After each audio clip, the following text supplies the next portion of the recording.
तर्फे महेश जयंती निमित्त ही जी 3 दिवसाची व्याख्यानमाला आपण ठेवली आणि त्यात मला निमंत्रित केलं, याबद्दल सर्वप्रथम मी आपल्या सर्वांचे आभार मानतो. माझा लांबलचक परिचय मणियारजींनी करून दिला, त्याही बद्दल त्यांचे आभार मानतो. आणि जो विषय मला दिलेला आहे, जो सगळ्यांच्या आपल्या जिव्हाळ्याचा आहे, उत्सुकतेचा आहे, तो म्हणजे कोविड नंतरची आर्थिक स्थिती काय असेल याचा माझा अंदाज वर्तवायचा, असं माझ्याकडे आजचं काम दिलेलं आहे. साधारणपणे एक 40-45 मिनिटं मी मांडणी करीन आणि मग जर संयोजकांना वाटत असलं तर आपले काही प्रश्न पण आपल्याला त्याच्यामध्ये घेता येतील. मित्रांनो, डिसेंबर 19 मध्ये चीनमध्ये अशी काहीतरी अघटित घटना घडली जिची कोणी कल्पनाही केली नव्हती. आणि ती कल्पना म्हणजे एक यापूर्वी कधीही न आलेला असा विषाणू त्या देशामध्ये आला आणि फार झपाट्याने त्याने आपलं काम करायला सुरुवात केली. खरं म्हणजे हा विषाणू ज्याच्यावर औषध नाही, ज्याच्यावर लस नाही, असा हा विषाणू आहे. आणि तो इतक्या झटपट सगळ्या जगभर पसरला आणि लाखोच्या संख्येने लोकांची दाणादाण उडवून दिली. आपल्याला माहिती आहे की आतापर्यंत सुमारे 3 लाख लोक या महामारीने संपूर्ण जगामध्ये दगावले आहेत. भारतातही ही संख्या मर्यादित असली तरी सुद्धा काळजी करायला लावणारी आहे. याचा जसा एक माणसाच्या आरोग्यावर आणि जगण्यावर परिणाम झाला, तसा एक मोठा परिणाम अर्थव्यवस्थेवर झाला. अमेरिकेसारखा प्रगत देश, चीन सारखा प्रगत देश, जपान असेल, जर्मनी असेल, फ्रान्स असेल, असे सगळे मोठे देश या महामारीने ग्रस्त झाले आणि त्यांच्याही अर्थव्यवस्था मोठ्या प्रमाणावर अफेक्ट झाल्या. आता आपल्या सगळ्यांनाच माहिती आहे की भारतात तर मार्च पासून पूर्णपणे लॉकडाऊन आहे. 22 मार्चला आपण जनता कर्फ्यू केला आणि त्यानंतर लगेच आजपर्यंत 4था लॉकडाऊन चालू आहे. म्हणजे पूर्ण एप्रिल, पूर्ण मे आणि मार्चचे 7-8 दिवस, असा सुमारे 68 दिवसांचा हा लॉकडाऊन आहे. सर्व व्यापार उद्योग ठप्प आहेत. लोकांच्या नोकऱ्या राहतील का जातील अशी स्थिती आहे. उत्पन्न जवळपास बंद झालेलं आहे. शासनाचा महसूल फार मोठ्या प्रमाणावर कमी झाला आहे आणि खर्च फार मोठ्या प्रमाणावर वाढला आहे. त्यामुळे शासनाची तूट फार मोठी येणार आहे. आणि त्यामुळे एक असं मोठं आर्थिक संकट जसं सगळ्या जगासमोर आहे तसं ते आपल्या समोर सुद्धा आहे. आणि देशासमोर आहे म्हणजे देशातल्या सगळ्या तुम्हा आम्हा देशवासियांच्या समोर आहे. त्यामुळे आता कोविड नंतर काय होईल अशी सगळ्यांनाच उत्सुकता आणि काळजी लागली. खरं तर आता परिस्थिती अशी आहे की कोविड नंतर असा तरी शब्दप्रयोग आपण करू शकतो का, अशी स्थिती आहे. कारण अमुक तारखेला कोविड संपेल, अमुक झालं की कोविड संपेल, अशी आत्ता काही स्थिती नाही. म्हणून आता जगभर असं म्हटलं जात आहे की we have to live with COVID. आपल्याला कोविड बरोबरच राहण्याची, उद्योग व्यापार करायची, आपलं जीवन जगण्याची सवय करायला लागणार आहे. त्यामुळे कोविड नंतरची अर्थव्यवस्था असं म्हणण्यापेक्षा आता यापुढची अर्थव्यवस्था काय असं म्हणणं जास्त संयुक्तिक ठरेल. सगळ्या जगभर एक नवीन शब्द आलाय आणि तो शब्द आहे न्यू नॉर्मल. म्हणजे नवीन स्थिती निर्माण होईल. ही नवीन स्थिती काय असेल याची कल्पना जो तो आपापल्या परीने करतोय. म्हणजे नवीन शिक्षण पद्धती कशी असेल, नवीन नोकरीची ठिकाणं कशी असतील, नवीन व्यापार कसा करावा लागेल, नवीन कारखाने कसे चालू शकतील. कारण सगळीकडे आहे सोशल डिस्टन्सिंग, सगळीकडे एक अनामिक भीती. आणि यामुळे असणारी नवीन अर्थव्यवस्था सुद्धा कशी असेल याची एक उत्सुकता आपल्या सगळ्यांना आहे. तिचं थोडं चित्र रंगवण्याच्या आधी मी आपल्या सगळ्यांच्या समोर जरा आपली आत्ताची जागतिक अर्थव्यवस्था कशी आहे, म्हणजे प्रेझेंट नॉर्मल काय आहे, हे जरा एकदा आठवण करतो. कारण ज्या परिस्थितीत आपण राहत असतो ना, ती आपल्या इतकी आंघोळणी पडलेली असते की आपल्याला ही परिस्थिती आहे याची सुद्धा जाणीव नसते. म्हणजे उदाहरणार्थ, जोपर्यंत आपला एखादा दात दुखत नाही तोपर्यंत आपल्याला कळत पण नाही की दात दुखला तर किती त्रास होतो. अशी ही आत्ताची नॉर्मल स्थिती काय आहे अर्थव्यवस्था म्हणून, त्याच्याकडे थोडं एक 5 मिनिटं मी आपलं लक्ष वेधणार आहे. म्हणजे ह्या असलेल्या प्रेझेंट नॉर्मल पेक्षा वेगळं काहीतरी घडणार आहे याकडे आपल्याला लक्ष देता येईल. आत्ताचं नॉर्मल मध्ये काय आहे, तर विकास म्हणजे काय, देशांचा विकास झाला, अर्थव्यवस्थेचा विकास झाला म्हणजे काय झालं, तर आपल्या कल्पना आहे आत्ता त्याच्यासाठी प्रामुख्याने 3 घटक विचारात घेतले जातात. त्याला एक म्हणतात GDP, ग्रॉस डोमेस्टिक प्रोडक्ट, म्हणजे देशाचं उत्पन्न. दुसरं आहे पर कॅपिटा इन्कम, ज्याला आपण मराठीत दर डोई उत्पन्न म्हणू शकतो, म्हणजे देशाचं उत्पन्न भागिले देशातली लोकसंख्या. आणि तिसरं आहे पर कॅपिटा कन्झम्पशन, माणसं किती कन्झ्युम करत आहेत.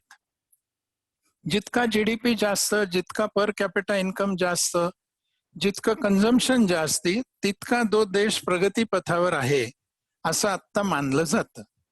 म्हणजे विकास केला देशाने तर काय व्हायला पाहिजे, GDP वाढला पाहिजे, पर कॅपिटा इन्कम वाढलं पाहिजे, पर कॅपिटा कन्झम्पशन वाढलं पाहिजे. हे कन्झम्पशन सगळ्या गोष्टींचं आहे. सगळ्या गोष्टी म्हणजे विजेचं कन्झम्पशन किती, टेलिफोन कनेक्शन किती, गॅसची कनेक्शन किती, अन्नधान्याचं कन्झम्पशन किती, दुधाचं कन्झम्पशन किती, सगळं कन्झम्पशन वाढलं तर देशाची प्रगती होते असं म्हटलं जातं. आत्ताच्या नॉर्मल मधला दुसरा घटक तो म्हणजे उत्पादन. हे उत्पादन कसं आहे, खरं तर उत्पादन व्हायला पाहिजे जेव्हा मागणी येईल त्या मागणीनंतर त्या मागणीनुसार उत्पादन व्हायला पाहिजे. पण आजची नॉर्मल स्थिती तशी नाही असं आपल्याला दिसतं. मग आजची नॉर्मल स्थिती काय आहे, तर ती जर आपण बघायला लागलो तर आपल्या लक्षात येईल की आजची नॉर्मल स्थिती ही प्रोडक्शन बिफोर डिमांड. डिमांड नाहीये तरी सुद्धा प्रोडक्शन होत आहे, अशी आत्ताची स्थिती आहे. प्रोडक्शन बिफोर डिमांड जशी आहे तशीच विदाउट डिमांड पण प्रोडक्शन आहे. म्हणजे उत्पादनांना मागणी नाहीये बाजारात तरी सुद्धा उत्पादन केलं जात आहे अशी आपल्याला स्थिती दिसते. आणि असे अनेक प्रोडक्ट्स आपल्या डोळ्यासमोर येतील की जी आधी उत्पादित केली जातात, नंतर त्याच्यासाठी मागणी ही क्रिएट केली जाते. सो प्रोडक्शन फॉर डिमांड किंवा इवन विदाउट डिमांड. आणि दुसरं production on a very large scale, खूप मोठ्या प्रमाणावर उत्पादन, हे सुद्धा आत्ताचं नॉर्मल आहे. छोट्या प्रमाणावर उत्पादन करायला लागलो तर आपल्या असं लक्षात येतं की ते इकॉनॉमिकली व्हायबल होत नाही, कॉम्पिटेटिव्ह होत नाही, आणि म्हणून मोठ्या प्रमाणावर प्रोडक्शन, बिफोर डिमांड प्रोडक्शन, हे आत्ताचं दुसरं नॉर्मल आहे. तिसरं नॉर्मल काय आहे, तर तिसरं नॉर्मल आहे प्रोडक्शन विथ मशीन्स.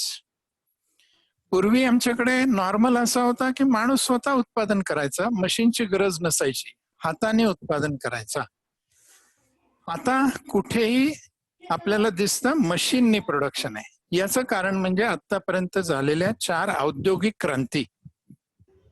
1784 मध्ये पहिली औद्योगिक क्रांती झाली ज्याच्यामध्ये आपण वाफेची इंजिन शोधून काढली आणि वाफेच्या इंजिनाचा वापर सुरू झाला. त्यानंतर जवळपास 100 वर्षांनी म्हणजे 1870 मध्ये दुसरी औद्योगिक क्रांती झाली ज्याच्यामध्ये आपण वीज शोधून काढली आणि मग इलेक्ट्रिकवर चालणारी मशिनरी ही आपली नॉर्मल गोष्ट झाली. त्यानंतर सुमारे 100 वर्षांनी म्हणजे 1980 मध्ये तिसरी औद्योगिक क्रांती झाली जी तंत्रज्ञानाची क्रांती आहे, ज्याच्यानी इलेक्ट्रॉनिक्स, कम्प्युटर्स हे आले आणि उत्पादनाचा सगळाच चेहरा मोहरा बदलून गेलेला आपल्याला दिसतो. चौथी औद्योगिक क्रांती साधारण 2016च्या सुमारास येऊ घातली आली, ती आहे सायबर फिजिकल क्रांती. आणि ह्या क्रांतीने तर फारच मोठे बदल, म्हणजे आर्टिफिशियल इंटेलिजन्स आला, इंटरनेट ऑफ थिंग्स आल्या, रोबोटिक्स आले, बायोटेक्नॉलॉजी आली, 5G आले आणि ह्याच्यानी प्रोडक्शन हे सगळं बदललं. हाताने उत्पादन न करता मशीन पहिले वाफेचे, त्यानंतर विजेचे, त्यानंतर इलेक्ट्रॉनिक सगळं उपकरणं आली आणि आता तर आपण फारच वेगळ्या दुनियेमध्ये, म्हणजे एक कार विदाउट द ड्रायव्हर अशी सुद्धा परिस्थिती आलेली आपण सगळे बघतो आहोत. या नॉर्मल मध्ये आता आपण राहतो. नॉर्मल सध्याचा चौथा घटक त्यामुळे असा आहे की लेबरचा किमान वापर केला जातो आहे. किंबहुना अशीच उत्पादन पद्धती, अशीच सप्लाय चेन की ज्याच्यामध्ये लेबर कमीत कमी लागेल, हा आत्ताचा नॉर्मल आहे. सध्याच्या नॉर्मलचा पाचवा घटक आहे तो म्हणजे आपण देशाची अर्थव्यवस्था, जगाची अर्थव्यवस्था म्हणून काय बघतो, तर आपण बघतो आहोत इंडस्ट्री आणि सर्व्हिस सेक्टरला खूप मोठं महत्व आलंय आणि ऍग्रिकल्चरला खूप कमी महत्व जगभरात सगळ्याच देशांमध्ये दिलं जात आहे. म्हणजे आपल्या मराठीमध्ये एक म्हण आहे, उत्तम शेती, मध्यम व्यापार आणि कनिष्ठ नोकरी. इतकं महत्व शेतीला होतं. आपण आजही भारत हा शेतीप्रधान देश आहे असं म्हणतो, पण भारतात किंवा जगात आज शेतीवर किती महत्व दिलं जातं? भारताच्या बाबतीत सांगायचं झालं तर GDPच्या फक्त 14% इतकं कॉन्ट्रीब्युशन शेतीचं आहे. ही आत्ताची नॉर्मल स्थिती म्हणून मी आपल्या समोर मांडतो आहे. सहावा एक घटक आत्ताच्या नॉर्मल स्थितीचा आहे आणि तो म्हणजे विस्तारणारी बाजारपेठ. आपल्यापैकी सिनियर मंडळींना नक्की आठवत असेल की पूर्वीची बाजारपेठ म्हणजे गावापुरती बाजारपेठ असायची. जरा आठवड्याचा बाजार म्हणजे आणखीन मोठा बाजार, आजूबाजूच्या गावातले लोक येऊन तुम्ही बाजारात माल खरेदी विक्री करू शकता. ही बाजारपेठ विस्तारत आता जागतिक बाजारपेठ झालेली आहे. कोणताही माणूस कुठल्याही देशातल्या बाजारातनं मागणी करू शकतो किंवा विक्री करू शकतो. आणि म्हणून बाजारांवर जी बंधनं होती, ज्याला मार्केट बॅरियर्स असं म्हणतात, ती सगळी काढून टाका आणि बाजार मुक्त करा, अशी एक सध्याची नॉर्मलची स्थिती आहे. निर्यात ही फार सहज गोष्ट झाली आहे, आयात ही फार सहज गोष्ट झालेली आहे. हा सहावा घटक आत्ताच्या नॉर्मलचा आहे. सातवा एक घटक आहे आणि तो म्हणजे जागतिकीकरण. आम्ही आता म्हणतो की का बरं देशाची बाजारपेठ, का बरं देशाची अर्थव्यवस्था? आपल्याला जगाची अर्थव्यवस्था, सगळं जग एकत्र आहे आणि म्हणून आपल्या लक्षात येईल की ह्या ग्लोबलायझेशन मध्ये ग्लोबल फायनान्शियल इन्स्टिट्यूट्स निर्माण झाल्या. मग ती IMF असेल, ती वर्ल्ड बँक असेल, अशा इन्स्टिट्यूट्स निर्माण झाल्या. दुसरं, ग्लोबल अग्रीमेंट्स झालेले आपल्याला दिसतात, ज्याचं अलीकडच्या काळातलं उदाहरण म्हणजे WTO. यांनी जवळपास 165 देशांनी व्यापार कसा असावा, निर्बंध कसा असावे, गुड्सची मुवमेंट, सर्व्हिसेसची मुवमेंट किंवा भांडवलाची मुवमेंट ही सगळी कशी मुक्त असावी यासाठी करार झालेले आपल्याला दिसतात. या अग्रीमेंटनुसार भांडवलाचा प्रवाह जगभर सुरू झाला आणि त्याचप्रमाणे मदतीचा ओघ सुद्धा जगभर सुरू झाला. मला वाटतं हे 7 मुद्दे जर आपण डोळ्यासमोर आणले तर आत्ताच्या कुठल्या नॉर्मल आर्थिक स्थितीत आपण राहतो हे आपल्याला कळेल. आता ही नॉर्मल आर्थिक स्थिती म्हणजे काय आहे, तर मला असं वाटतं ही आहे वन साइज फिट्स ऑल.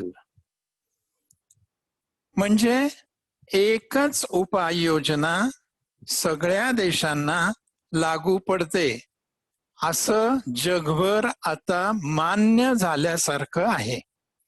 आपल्याकडे जसे कपडे असतात ना, काही रेडीमेड कपडे असतात, काही आपण शिंप्याकडे जाऊन शिवून घेतो, त्याला आपण टेलर मेड असं म्हणतो.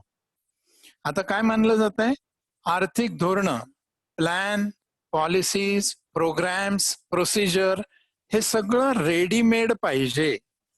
तेच प्लॅन, तेच प्रोसिजर, त्याच पॉलिसी जगातल्या सगळ्या देशांना irrespective of the differences that they have individually, एकच प्रकारची पॉलिसी, एकच प्रकारचा प्लॅन, एकच प्रकारची प्रोसिजर सगळ्या जगाला लागू आहे, असं आत्ताचं नॉर्मल आहे. आणि मला वाटतं हे जर का एकदा लक्षात घेतलं तर त्यातल्या त्रुटी, कमतरता, दोष हे आपल्याला पटकन लक्षात येतील. प्रत्येक देश स्वतंत्र आहे, प्रत्येक देशाची अर्थव्यवस्था स्वतंत्र आहे, प्रत्येक देशातले प्लस मायनस पॉइंट स्वतंत्र आहेत, प्रत्येक देशातली खनिज संपत्ती वेगळी आहे, प्रत्येक देशातली हवामान वेगवेगळं आहे, पिकं वेगवेगळी आहेत, लेबर वेगळ्या वेगळ्या प्रमाणात आणि वेगवेगळ्या कौशल्याचं शिक्षणाचं आहे. तरी सुद्धा आज गेली सुमारे 50-60 वर्ष तरी जगामध्ये हेच नॉर्मल चालू आहे. या नॉर्मलमुळे अनेक प्रश्न निर्माण झालेले आपल्याला दिसतात. त्यातला एक परिणाम जो मोठा झालाय तो म्हणजे पर्यावरणाकडे जगभरातलं दुर्लक्ष झालेलं आहे. त्यामुळे पर्यावरणाचा ऱ्हास होतोय. अशुद्ध हवा प्रचंड मोठ्या प्रमाणावर, अपुरं पाणी, देशामधल्या किंवा सगळ्या जगामधल्या आपण ज्याला असं म्हणू शकतो की ओझोनचा वायू कमी कमी होत चाललेला आहे. त्याचबरोबर सगळ्या जगामध्ये inequality of income and wealth, उत्पन्न आणि मालमत्ता, संपत्ती याच्यामध्ये प्रचंड विषमता वाढताना आपल्याला दिसते. काही लोक खूप श्रीमंत होत आहेत, काही लोक खूप गरीब होत आहेत, ज्यांना 2 वेळच्या अन्नाची सुद्धा भ्रांत आहे. अशी विषमता वाढत चाललेली दिसते आहे. तिसरी एक गोष्ट दिसते ती म्हणजे रिजनल डिस्पॅरिटी, प्रादेशिक असमतोल. फार मोठ्या प्रमाणावर जगात सुद्धा, म्हणजे काही देश खूप प्रगत आहेत, काही देश खूप मागास आहेत आणि ते आणखीन मागास होत आहेत. तसं देशात सुद्धा काही राज्य खूप प्रगत आहेत, काही राज्य खूप मागास आहेत. अगदी भारतात सुद्धा जरी बघितलं आपण तर बिहार, म्हणजे ज्याला बिमारू राज्य म्हणतात, अशी ही राज्य, किंवा महाराष्ट्रात जरी बघितलं तरी सुद्धा प्रादेशिक असमतोल आपल्याला दिसतो. म्हणजे मुंबई, पुणे, नाशिक, औरंगाबाद अशी जर काही एक 5-7 मोठी क्षेत्र सोडली तर बाकी सगळीकडे विकासाचा मागमूस सुद्धा आपल्याला दिसत नाही. तेव्हा जशी inequality in income and wealth आहे, तसंच रिजनल डिस्पॅरिटी हा सुद्धा एक मोठा परिणाम आपल्याला दिसतो. आणि गेल्या सुमारे 20 वर्षामध्ये सगळ्या जगाला आत्ता ज्याची जाणीव होते आहे ती म्हणजे ओव्हर डिपेंडन्स ऑन चायना. या मॉडेलचा परिणाम काय झाला बघा. सगळं जग चीनवर अवलंबून आहे असा शोध आत्ता लागला. यापूर्वी बरं वाटत होतं, चीनमधनं स्वस्त माल येतो, आपल्या इथे उत्पादन करायचं तर फार जास्ती खर्च येतो, मग कशाला इथे उत्पादन करा, तिकडनं आणा, इथे विका, तिकडनं आणा, इथे असेंबल करा. हे फक्त भारतातच नव्हे मित्रांनो, सगळ्या जगामध्ये चीनवरचा प्रचंड मोठा डिपेंडन्स, अवलंबित्व हे फार मोठ्या प्रमाणावर आता आपल्याला जगात दिसतं. खरं तर चीन हा कम्युनिस्ट देश आहे, बंदिस्त अर्थव्यवस्था होती 2001 पर्यंत. आणि त्यामुळे 2001 ला जेव्हा चीनने WTOचं सदस्यत्व मागितलं त्यावेळेला लोकांच्या भुवया उंचावल्या गेल्या. अरे चीन कसं काय मोकळी अर्थव्यवस्था करणार, WTO तर मुक्त अर्थव्यवस्था आहे. तर 2001च्या डिसेंबरमध्ये त्यांना WTOचं सदस्यत्व मिळालं. तेव्हापासून 2020 पर्यंत, म्हणजे 18-19 वर्षाच्या काळात चीनने आर्थिक दृष्ट्या जवळपास सगळं जग आपल्यावर अवलंबित करून टाकलेलं आहे. किती अवलंबित आहे हे जर मी तुम्हाला सांगितलं तर तुम्हाला आश्चर्य वाटेल. चीनमध्ये फार हुशार पावलं टाकली गेली. 2008-9 मध्ये जेव्हा अमेरिकेमध्ये सबप्राईम क्रायसिस झाला आणि मंदी आली, जी मंदी जगभर पसरली, त्यावेळेला चीनने अमेरिकेबरोबर एक करार केला ज्याला म्हणतात सिनो US अग्रीमेंट. आणि त्या अग्रीमेंटनुसार चीनने भरपूर फिस्कल स्टिम्युलस दिला आणि त्या फिस्कल स्टिम्युलसच्या आधारावर आपल्या उद्योगांना प्रचंड मोठ्या प्रमाणावर वाढवलं. इतर देशातल्या, कारण सगळीकडे मंदी होती, अमेरिकेत पण मंदी होती आणि अमेरिकेत मोठं क्वांटिटेटिव्ह इझिंग झालं होतं, म्हणजे पैसा मोठ्या प्रमाणावर आणला होता. या सगळ्याचा परिणाम म्हणून अमेरिकेतले सगळे मोठे उद्योग हे चीनमध्ये स्थलांतरित झाले आणि चीन हे प्रोडक्शन हब झालं, चीन हे सप्लाय हब झालं आणि त्यामुळे चीनवरचं अवलंबित्व प्रचंड मोठ्या प्रमाणावर वाढलं. किती मोठ्या प्रमाणावर म्हणजे खरं तर 2008-9 पासून ही जास्ती जोरात झालेली गोष्ट आहे. म्हणजे गेल्या 10-12 वर्षामध्ये चीनने जगावर आपलं एक वर्चस्व प्रस्थापित करून टाकलं. आज चीन ही जगातली 2 नंबरची अर्थव्यवस्था आहे. जगातल्या सगळ्या देशातल्या बँकिंगच्या ऍसेट्स मध्ये चीनचे ऍसेट्स दुसऱ्या क्रमांकाचे आहेत. सॉरी, सगळ्यात जास्ती ऍसेट आहेत, दुसऱ्या क्रमांकाची अर्थव्यवस्था आहे. तिसरी एक सगळ्यात मोठी गोष्ट म्हणजे जगातल्या ज्या मोठ्या 500 आंतरराष्ट्रीय कंपन्या आहेत, ज्याला मल्टीनॅशनल म्हणतात, या 500 पैकी 129 कंपन्यांची हेड ऑफिस एकट्या चीनमध्ये आहेत असं आपल्याला दिसेल. प्रत्येक देशाचा एक विदेशी चलनाचा साठा असतो. जगातल्या 200 पेक्षा जास्ती देशांमध्ये हा विदेशी चलनाचा साठा जर विचारात घेतला तुलनेसाठी, तर चीनचा विदेशी चलनाचा साठा सगळ्या देशांपेक्षा जास्ती म्हणजे $3.1 ट्रिलियन इतका आहे. चीन हा सगळ्यात मोठा निर्यातदार देश आज आहे. 13.7% एकूण जगाच्या निर्यातीपैकी 13.7% निर्यात एकट्या चीनमध्ये होते आणि चीन हा 10% जगाच्या आयातीचा आयात करणारा देश आहे. मला असं वाटतं की चीन किती मोठी अर्थव्यवस्था 10-12 वर्षात झालाय हे आतापर्यंत नजरेआड झालेलं होतं आणि सगळ्यांना हे बरं वाटत होतं की चीन आपल्याला पुरवठा करतोय, चांगला आहे, स्वस्त माल मिळतोय, चांगला आहे. आता पहिल्यांदा असं वाटायला लागलंय सगळ्या जगाला की एवढा डिपेंडन्स ऑन चीन चांगला आहे का?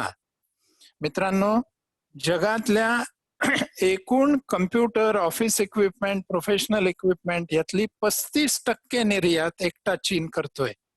टेक्सटाईल आणि लेदर 33% एकटा चीन निर्यात करतोय. Glass and non metallic products 25% एकटा चीन निर्यात करतोय. मशिनरी आणि इलेक्ट्रिकल इक्विपमेंट्स 20% एकटा चीन निर्यात करतोय. किती जगाची चीनवर अवलंबित्व आहे मला वाटतं हे आपल्या सगळ्या लक्षात आलं असेल. आता लोकांना ही जी नॉर्मल स्थिती आहे ही ॲबनॉर्मल वाटायला लागलेली आहे आणि जे नवीन नॉर्मल येणार आहे त्या नवीन नॉर्मल मध्ये हा एक मोठा घटक असणार आहे आणि तो म्हणजे प्रत्येक देश चीनवरचं आपलं अवलंबित्व कमी करण्यासाठी प्रयत्न करेल. अमेरिकेने तर सांगायला सुरुवात केलेली आहे, बी अमेरिकन बाय अमेरिकन. भारतामध्ये सुद्धा आपल्या प्रधानमंत्र्यांनी एक फार मोठी घोषणा खरं तर 5 वर्षापूर्वीच म्हटलं होतं, मेक इन इंडिया, पण त्याला जेवढ्या मोठ्या प्रमाणावर प्रतिसाद मिळाला पाहिजे होता मिळाला नाही. आता 4-8 दिवसापूर्वी आपण बघितलं आत्मनिर्भर भारत अशी घोषणा केली आणि त्यानुसार पॅकेज जाहीर केलं. जगात सगळीकडे जे न्यू नॉर्मल येणार आहे त्याच्यामध्ये प्रत्येक देश चीनवरचं अवलंबित्वच काय इतर सगळ्याच देशांवरचं अवलंबित्व कमी करण्याचा प्रयत्न करणार आहे. अजून एक न्यू नॉर्मल मध्ये येणारी गोष्ट मी आपल्याला सांगतो आणि मग भारताकडे वळतो. आता जर मी तुम्हाला सांगितलं की अमेरिका हा जगातला फार मोठा कर्जदार देश आहे तर आपल्याला आश्चर्य वाटेल. आपल्याला वाटतं अमेरिका फार श्रीमंत आहे. भारतात कर्जाचं जीडीपीशी प्रमाण हे साधारण 46-47% आहे. अमेरिकेत हे प्रमाण 103% आहे.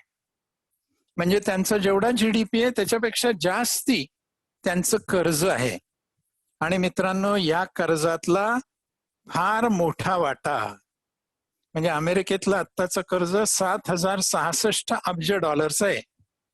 त्यापैकी 1100 अब्ज एकट्या चीनकडे आहे. अमेरिकेच्या मध्यवर्ती बँकेने US ट्रेजरीने जे ट्रेजरी बिल्स अँड बॉन्ड्स म्हणजे ज्याला ट्रेजरी सिक्युरिटीज म्हणतात या इश्यू केल्या आहेत त्याच्यापैकी $1100 billion treasury bills and bonds एकट्या चीनकडे आहेत. आता ह्याला रिलेव्हन्स आत्ता काय आहे? न्यू नॉर्मल मध्ये याला रिलेव्हन्स आहे. कसा रिलेव्हन्स आहे बघा. मध्यंतरी चीनने एक धमकी दिली. अमेरिका सारखा धमक्या देत आहे. चीनने एक धमकी काय दिली? धमकी अशी दिली की आम्ही आमच्याकडे असलेल्या US ट्रेजरी सिक्युरिटीज बाजारात विकायला काढतो. आपण सगळेजण व्यापारात आहात. आपल्याला माहिती आहे की $7,000 अब्ज पैकी $1,100 अब्ज सिक्युरिटीज बाजारात विकायला आल्या तर काय होईल? या ओपन मार्केटमध्ये विकायला येतील आणि एवढ्या मोठ्या प्रमाणावर त्या विकायला आल्या तर US ट्रेजरीची सप्लाय वाढल्यामुळे, मागणी तेवढीच राहिल्यामुळे सिक्युरिटीची व्हॅल्यू प्रचंड मोठ्या प्रमाणावर कमी होईल आणि हा US ला एक प्रचंड मोठा धोका असेल. दुसरी एक धमकी चीन देतोय सारखा, आणि ती धमकी काय आहे? तर मित्रांनो, आज सगळ्या जगामध्ये ज्याला रिझर्व्ह करन्सी म्हणतात, म्हणजे सगळ्या जगाला ऍक्सेप्टेबल करन्सी म्हणतात, अशी US डॉलर्स ही करन्सी आहे. पण मित्रांनो, ही करन्सी 1971 साली झालेल्या एका करारानुसार आहे. पूर्वी चलन हे सोन्याच्या साठ्यावर आधारित असायचं प्रत्येक देशाचं. आता कोणत्याही देशाचं चलन सोन्याच्या साठ्यावर आधारित नाहीये. आणि आपण सहज कल्पना करू शकता की कोणत्याही वस्तूची किंमत ही मागणी आणि पुरवठ्यावर अवलंबून असते. अमेरिकेच्या डॉलरची जगातली किंमत कशावर अवलंबून आहे? तर त्याच्या मागणी आणि पुरवठ्यावर अवलंबून आहे. कारण अमेरिकेच्या डॉलरला सुद्धा सोन्याचा पाठिंबा नाहीये. मग $1 बरोबर 70 रुपये हा भाव ठरला कसा? हा भाव ठरला मागणी आणि पुरवठ्यावरच. आता ही जी काही अमेरिकन डॉलर बरोबर प्रत्येक चलनाचा संबंध जोडलाय, याला तांत्रिक भाषेमध्ये पेजिंग असं म्हणतात. Every currency is pegged with US dollar. So is Chinese yuan. चायनीजचा युआन सुद्धा US डॉलर बरोबर जोडलेला आहे. आता चीन जी धमकी देत आहे ती धमकी अशी आहे की आम्ही आता आमचा डॉलर बरोबरचा संबंध तोडून टाकू आणि आमचे सगळे व्यवहार आम्ही युआन मध्ये करू. मला वाटतं आपल्या सगळ्यांना याच्यातलं सिरियसनेस, गांभीर्य कळलं असेल. जगातली दुसरी मोठी अर्थव्यवस्था जर अशी म्हणायला लागली की आम्ही डॉलर बरोबरचा संबंध तोडून टाकू आणि आम्ही आमच्या चलनामध्ये व्यवहार करायला सुरुवात करू, तर जगाच्या अर्थव्यवस्थेचं सगळं चित्र बदलून जाईल. डॉलरची किंमत एकदम कमी होऊन जाईल. न्यू नॉर्मल मध्ये काय काय येऊ शकतं जगामध्ये, याचा थोडासा अंदाज मी आपल्याला देण्याचा प्रयत्न केला. आता आपण जाऊया भारताच्या आत्ताच्या अर्थव्यवस्थेकडे. भारतामध्ये आता आपल्या सगळ्यांना माहिती आहे की भारत सुद्धा फार मोठ्या प्रमाणावर चीनवर अवलंबून आहे. आता मी जेव्हा म्हणतो मोठ्या प्रमाणावर, तेव्हा काय, तर आपल्याला काही साधारण गोष्टी माहिती आहेत आणि त्या साधारण माहिती गोष्टीची थोडी उजळणी मी फक्त आपल्याला करून देतो. आपल्या देशात मोबाईल फोन्स 90% चीनहून आयात होतात. आपल्या देशात फार्मा इन्ग्रेडियंट्स 70% चीनमधून आयात होतात. मशिनरी 67% चीनमधून आयात होते. इलेक्ट्रॉनिक्सचे 45% पार्ट्स चीनमधून येतात. 25% पार्ट्स ऑटोमोबाईल्स येतात.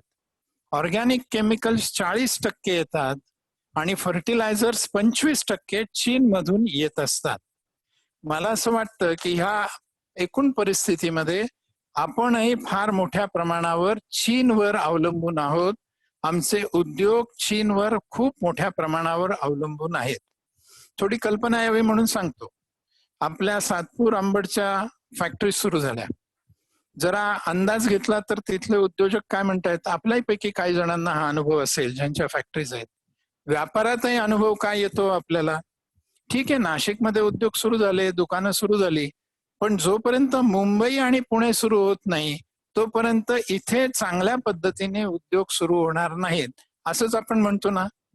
कारण आपल्याला रॉ मटेरियल तिकडनं येतं, आपल्याला माल तिकडनं येतो, आपण तो इथे प्रोसेस करतो किंवा रिसेल करतो. म्हणजे नाशिकचे उद्योग चांगले चालायचे असतील तर मुंबई पुणे सुरू व्हावं लागेल. कारण काय, नाशिकचं मुंबई पुण्यावर अवलंबित्व खूप आहे. हे जर उदाहरण आपण डोळ्यासमोर ठेवलं तर आपल्या लक्षात येईल की भारत म्हणून जर उद्योग चालू करायचे असतील तर चीनकडनं आयात आपल्याला चालू ठेवावी लागेल, तरच भारतातले उद्योग चालू होऊ शकतात. म्हणून आपल्याकडे आगामी काळामध्ये काय होणार आहे न्यू नॉर्मल मध्ये, तर हे चीनचं अवलंबित्व कमी करण्याची आवश्यकता जशी जगाला आहे तशी भारतालाही आहे.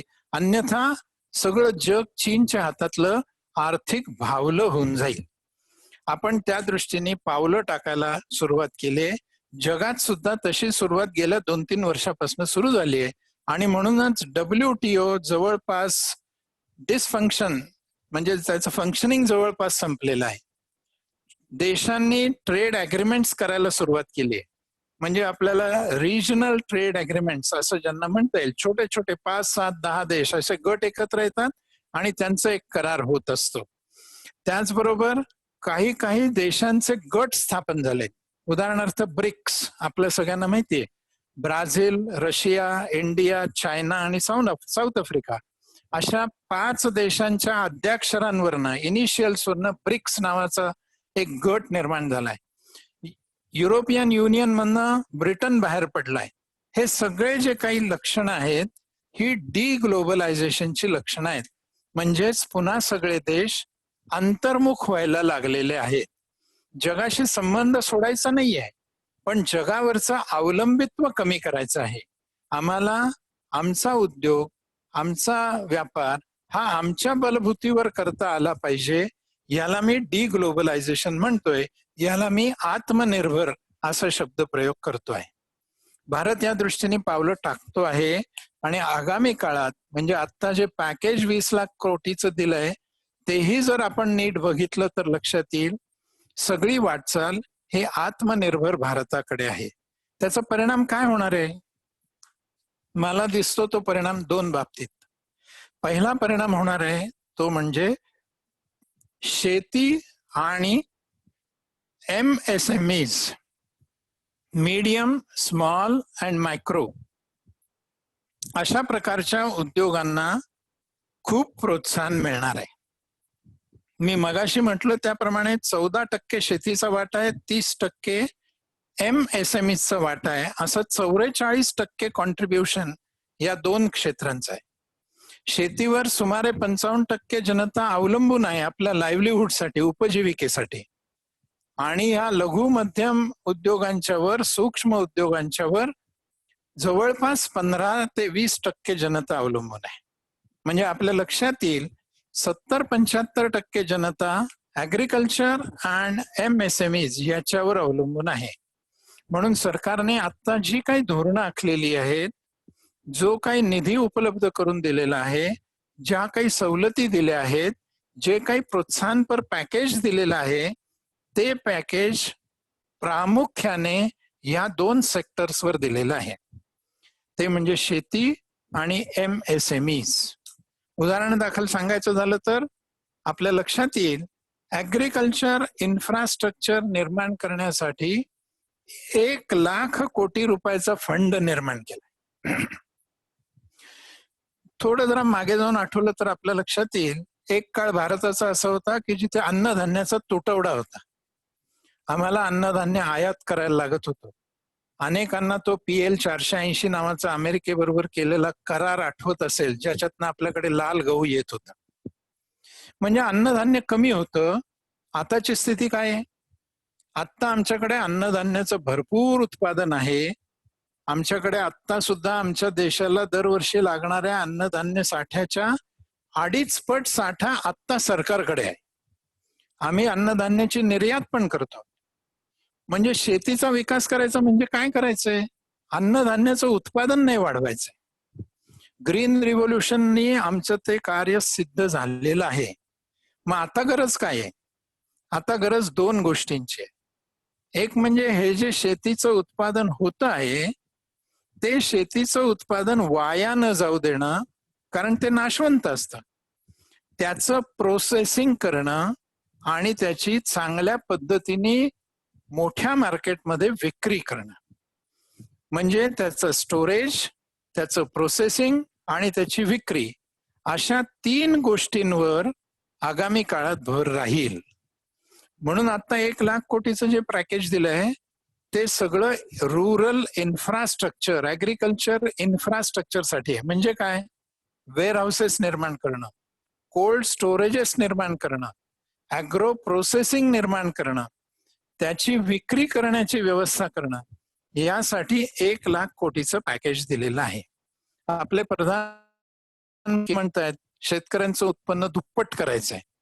दुप्पट करायचंय म्हणजे उत्पादन दुप्पट करायचं असं नाहीये मित्रांनो. त्याच्या असलेल्या उत्पादनाला चांगला भाव मिळेल. आणि मित्रांनो, हे फक्त शेतकऱ्यांसाठी नाहीये, हे न्यू नॉर्मल आहे. म्हणजे काय आहे?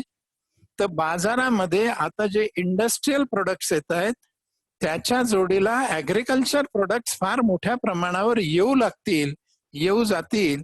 हे न्यू नॉर्मल असणार आहे. आपण या ऍग्रिकल्चर प्रोडक्ट्स कडे फार दुर्लक्ष केलं, किंबहुना ते आयात करण्यात धन्यता मानली. आता आपल्या लक्षात येईल की ऍग्रिकल्चर प्रोसेसिंग म्हणजे तरी नेमकं काय आहे. आपल्याला प्रोसेसिंग म्हटलं की मोठी फॅक्टरी वगैरे वगैरे डोळ्यासमोर येण्याचं काहीच कारण नाही. मित्रांनो, मी जर सांगितलं आपल्याला की भारत खाद्यतेल आयात करतो, फार मोठ्या प्रमाणावर आयात करतो. आता मला सांगा, आमच्याकडे तेल बियाणांचं उत्पादन नाहीये का? शेंगदाणा असेल, सूर्यफूल असेल, खुरासणी असेल, अनेक प्रकारची तेल बियाणं आहेत. आमच्याकडे होत नाहीत का? ही तेल बियाणं निर्यात करायची आणि तेल आयात करायचं. मला सांगा मित्रांनो, हे का होतं? कारण आमच्याकडे ऍग्रिकल्चर प्रोसेसिंग कमी आहे, ऍग्रिकल्चर स्टोरेज चांगलं नाहीये, ऍग्रिकल्चर प्रोड्यूसची वाहतूक म्हणजे ज्याला लॉजिस्टिक्स म्हणतात हे चांगलं नाहीये. आज जर आम्ही हे सुरू केलं तर स्वाभाविकपणे काय होणार आहे?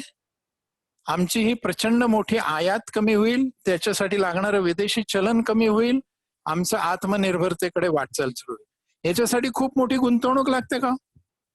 आमच्याकडे तर गावागावात, छोट्या छोट्या खेड्यात तेलाचे घाणे होते ना, का नव्हते? पण कोणीतरी सांगितलं हे तेलाच्या घाण्यातनं येणारं तेल हे डबल फिल्टर केलं पाहिजे, ट्रिपल फिल्टर केलं पाहिजे, त्याला वास नसला पाहिजे. शेंगदाण्याचं तेल आहे पण शेंगदाण्याचा वास नाहीये, आणि म्हणून आम्ही ते आयात करायला सुरुवात केली. मित्रांनो, हे कमी गुंतवणुकीचे आणखीन एक सोपं उदाहरण सांगतो, म्हणजे आपल्या लक्षात येईल ऍग्रो प्रोसेसिंग म्हणजे काय.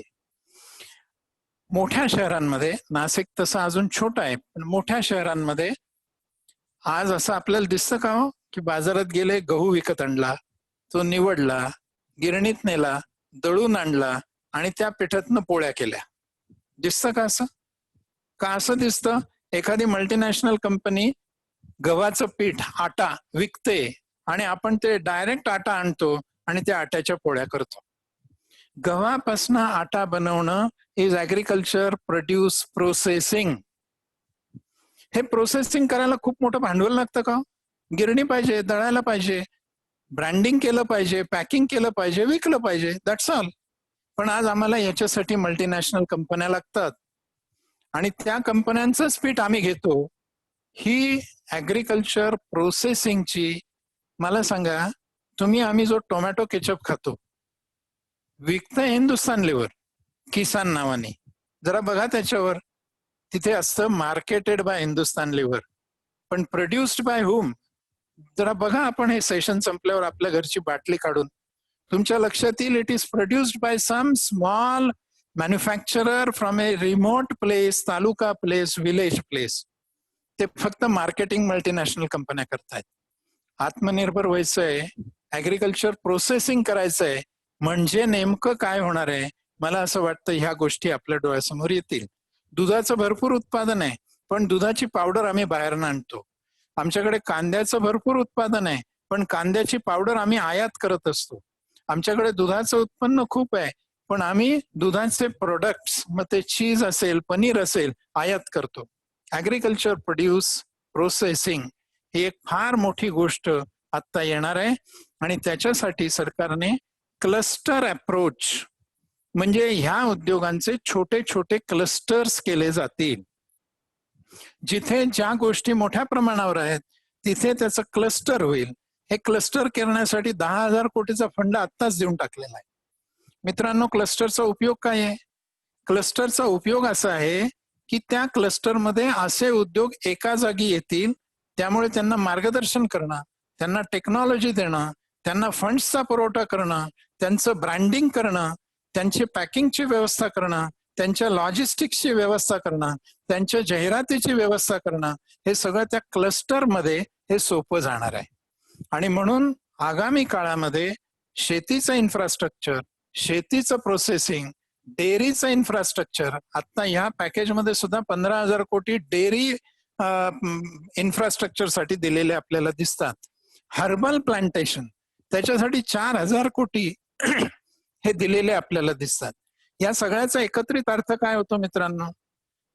पूर्वीच्या म्हणजे आत्ताच्या नॉर्मलमध्ये इंडस्ट्रियल प्रोडक्टला जेवढं महत्व आलेलं आहे, कदाचित त्याच्यापेक्षा जास्त महत्व हे ऍग्रिकल्चर प्रोड्यूसला येण्याची शक्यता आहे. आणखीन एक गोष्ट ह्याच दृष्टीने केलेली आपल्याला दिसते, आणि ती म्हणजे इसेन्शियल कमॉडिटीज ऍक्ट मध्ये सुधारणा केलेली आहे. यांनी काय होणार आहे तर ऍग्रिकल्चर प्रोड्यूसचा साठा करायला जी आत्ता बंधन आहेत, त्याचा व्यापार करायला जी आत्ता बंधन आहेत, ती सगळी शिथिल करून टाकलेली. त्यामुळे ऍग्रिकल्चर प्रोड्यूसचा साठा करणं, त्याच्यावर प्रोसेसिंग करणं, त्याचा व्यापार करणं, या सगळ्या गोष्टी सुकर होणार आहेत. कृषी मालाची विक्री आता जी बाजार समित्यांनाच करावी लागत होती, जी परवानाधारकांनाच करावी लागत होती, राज्याबाहेर करता येत नव्हती, या सगळ्या गोष्टी आता सुकर करून टाकलेल्या आहेत. आणि याचबरोबर एक आणखीन गोष्ट केली आहे, आणि ती म्हणजे तुम्ही शेतमालाची कुठल्या पेरणी करण्याच्या अगोदरच, म्हणजे मी कांदा घेणार आहे का, गहू घेणार आहे का, टोमॅटो घेणार आहे का, काय घेणार आहे, ही पेरणी करण्या अगोदरच तुम्ही कॉन्ट्रॅक्ट करू शकता, करार करू शकता, अशी आता परवानगी देण्यात आलेली. म्हणजे यांनी काय होईल, मी कांदा लावला, उत्पादन चांगलं आलं पण भाव पडला. मी टोमॅटो लावलंय पण उत्पादनही चांगलं आलं पण भाव पडला. आता कॉन्ट्रॅक्ट केल्यामुळे काय होणार आहे, मी काय लावायचं हे मी आधी ठरवीन, माझं हे प्रोडक्ट कोण विकत घेणार आहे ते आधी ठरलेलं असेल, किती विकत घेणार आहे हे आधी ठरलेलं असेल, काय भावाने विकत घेणार आहे हे आधी ठरलेलं असेल. आणि त्यामुळे शेतकरी आणि ऍग्रो प्रोसेसर या दोघांनाही सोयीचं होणार आहे. एक सोपं उदाहरण सांगतो. पोटॅटो चिप्स तयार केल्या जातात, त्याचं काय रॉ मटेरियल आहे, पोटॅटोस.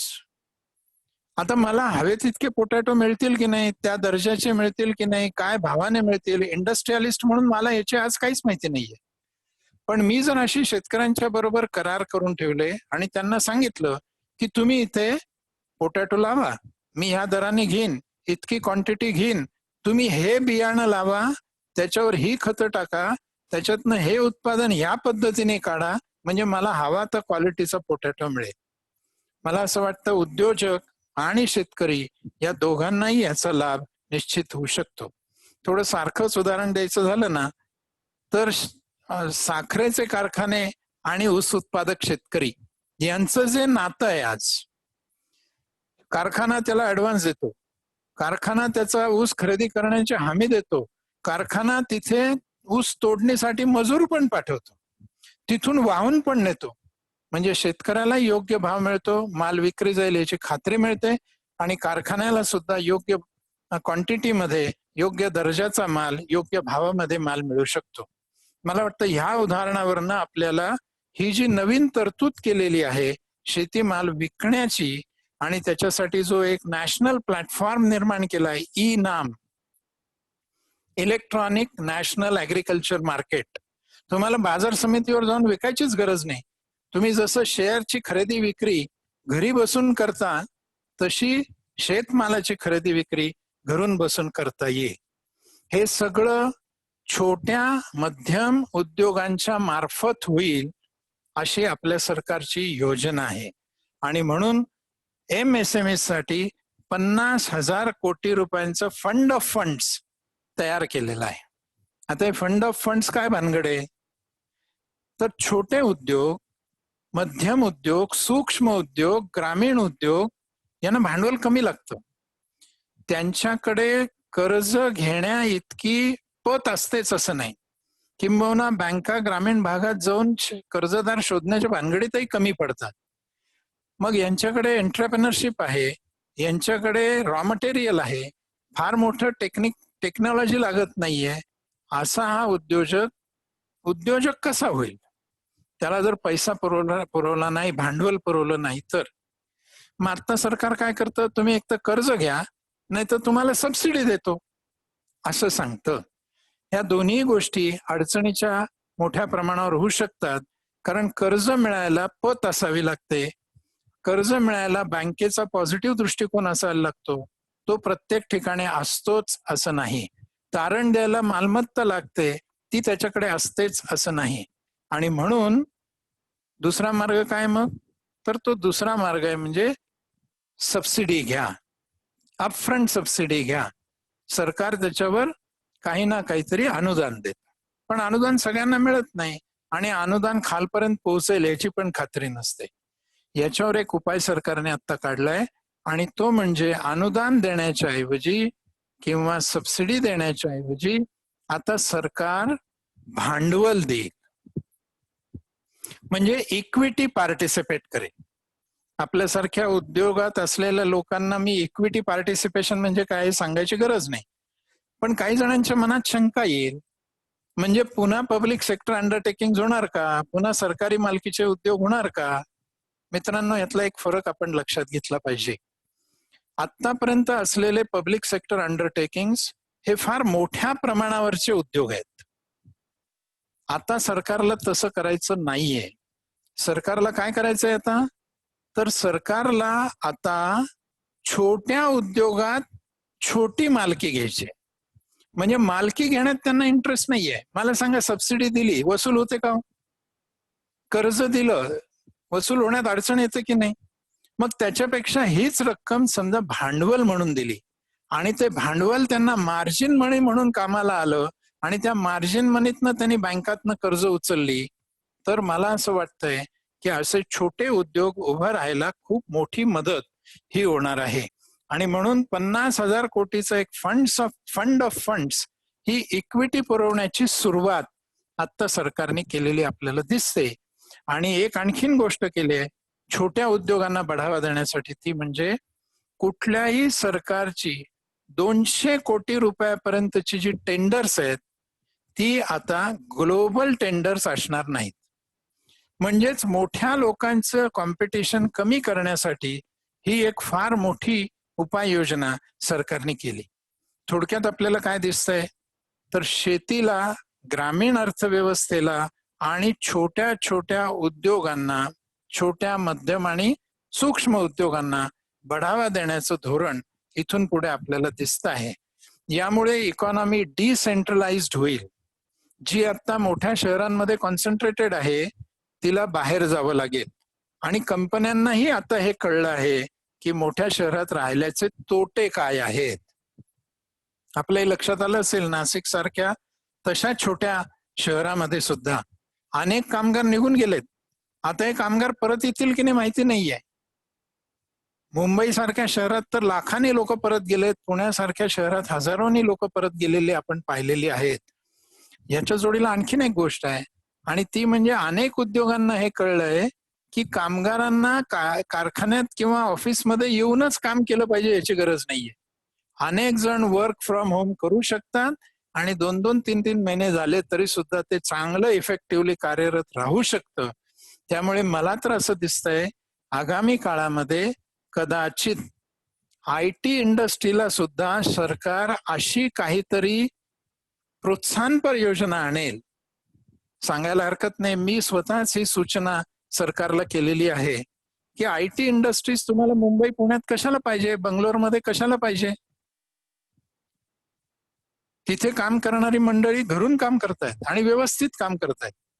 त्यांना काय लागतं तिथे? ना रॉ मटेरियल, ना सप्लाय चेन. फक्त 2 गोष्टी लागतात. एक गोष्ट लागते ती म्हणजे उत्तम ब्रॉडबँड सेवा, internet connection, undisturbed internet connection. आणि दुसरं लागतं ते म्हणजे power supply, uninterrupted power supply.